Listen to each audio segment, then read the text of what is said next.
But let's go for a quick little drive. I'm not expecting much in terms of performance, power output, or anything like that. It's like 260 horsepower and somehow 240 pound-feet of torque, which is fair, I guess, but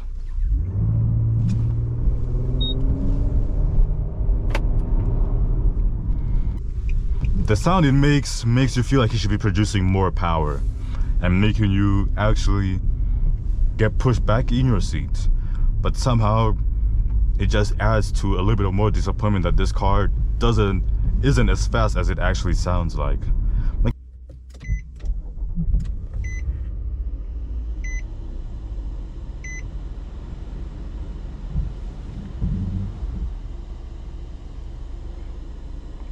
...2023 Nissan Murano Platinum. Ladies and gentlemen, we got our hands on a higher spec Nissan for once. And some quick specs about this one. Surprisingly, this one is not powered by a 4-cylinder, but a 3.5 liter V6, pushing 260 horsepower and 240 pound-feet of torque. And yes, it is all-wheel drive. Naturally, as an SUV like this with nice wood finishing going all around, I would expect no less from it. There we go. Very simple design, but I wouldn't say elegant, but comforting to get into a car that doesn't seem too sophisticated, to be honest. But anyway, this is what our key looks like. Very simple, very plain Nissan. But let's go for a quick little walk around. It's raining ever so slightly, but this is what we're working with today. And yes, it does sound a little bit noisy, but it's a V6, so I expect that from it. Not too big of a fan for the front. I don't know why. It just looks like an NPC car, something that an average person who doesn't want to stand out or even be flashy or draw any form of attention to themselves would drive. It doesn't inspire much, but again, maybe that's what they went for. They wanted to go for a car that is simple, easy on the eyes, and blends in pretty much everywhere. And yes, again, this thing is all-wheel drive and it just looks nice. My favorite detail about this one is just the tail lights. I don't know why, but to me they look so satisfying. And we have our 2 exhaust points coming out over there, which is something I never would have expected from a Nissan SUV. And unlocking this guy, and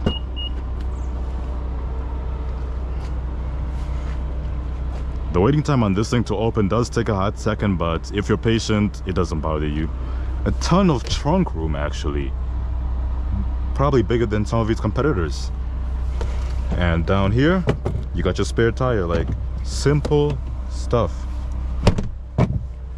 And by a click of a button, this thing closes off. And when you hop inside, you notice that we have perforated leather seats all around. And yes, they are like, the design here makes it even more comforting every time you sit in it. You're gonna hear me complimenting this car a lot every time I sit inside it. But again, we have our heated and ventilated seats for the back, our 2 USB-C ports, and our vents down here as well. And again, this thing is powered by CVT transmission, which some people love or hate. There's really no in-between about the CVT transmission. But aside from that, look at this giant panoramic sunroof we got going on over here, which is very nice. Going on a quick little drive, just in an instant feel of this car. The infotainment system may not be the quickest thing out there, but responds fast enough for you to not lose interest or forget what you're trying to do. We have our backup camera with, again, bird's eye view just to give you my surroundings, and a sonar as well. It is push to start, and we also have our heated and ventilated seats up here as well, which are dial operated, which is pretty nice. Surprisingly, something I kind of took me a while to get used to is that if you put this on cold, you hear the fans in the back start up. Weird, but when you tell it to relax and shut off, it quietens down and relaxes. But let's go for a quick little drive. I'm not expecting much in terms of performance, power output, or anything like that. It's like 260 horsepower and somehow 240 pound-feet of torque, which is fair, I guess, but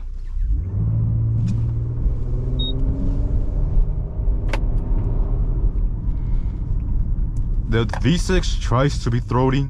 The V6 tries to be loud, not even loud, just tries.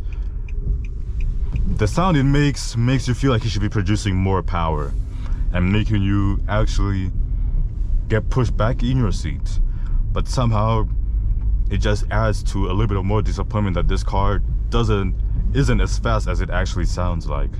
Again, this car is not meant to be sporty whatsoever. It's just that the V6 sounds throaty to a point where you think it should be having more power and more of an impact on how the car accelerates and all this fun stuff, but it doesn't do that.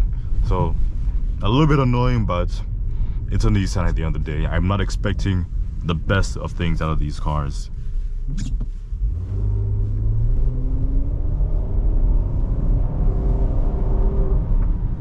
It sounds good.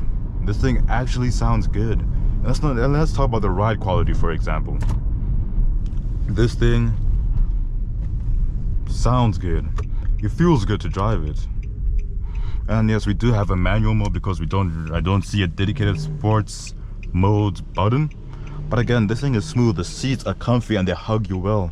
The wood trim makes you feel like an undercover guy who's doing pretty well for themselves, but don't want to show it off too much. You'll only notice this fine little trimmings when you enter the car. When you're outside the car, it looks like a boring NPC car, but when you're inside of it, it's actually pretty decent and actually pretty nice. Automatic seats, well, not automatic seat, automatic steering wheel, so that you can move it around a little bit easier. And overall, a very subtle feel, like nothing crazy. I can tell that they didn't try to put too much special care when they made this car, but it doesn't need that. It's affordable, it's cheap, and nice to drive.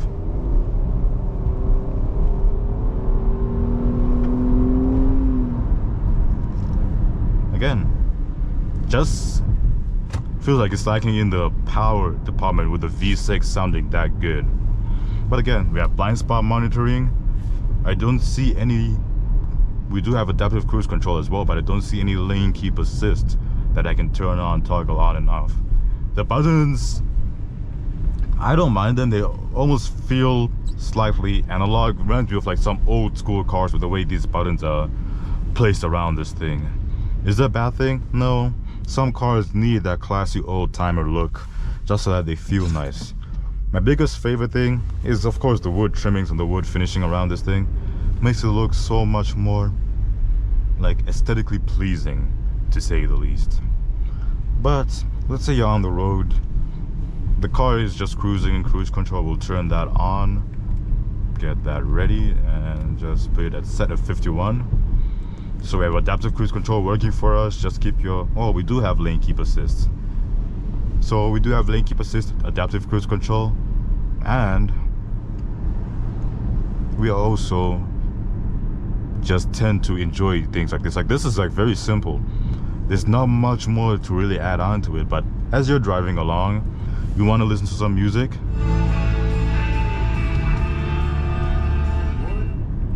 Not bad at all.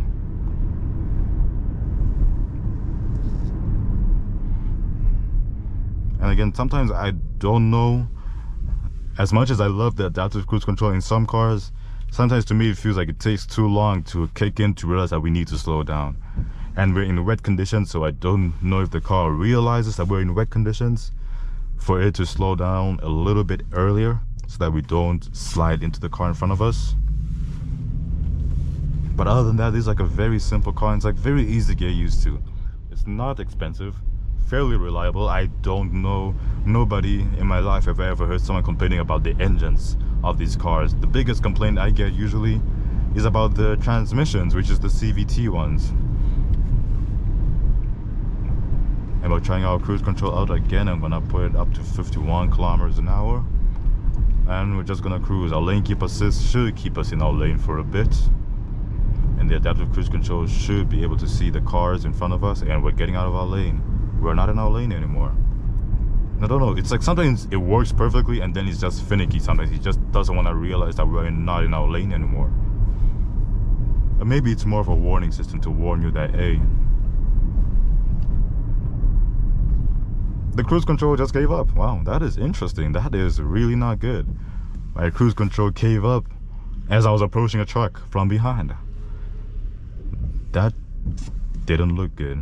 We'll give it one more shot. We'll find someone to follow along at a safe enough distance, and we'll try our cruise control one more time, because I actually have faith in this thing. It's just that maybe it has performance anxiety or something like that. Who knows?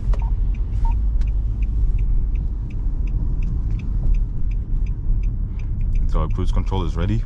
We'll add third time's the charm.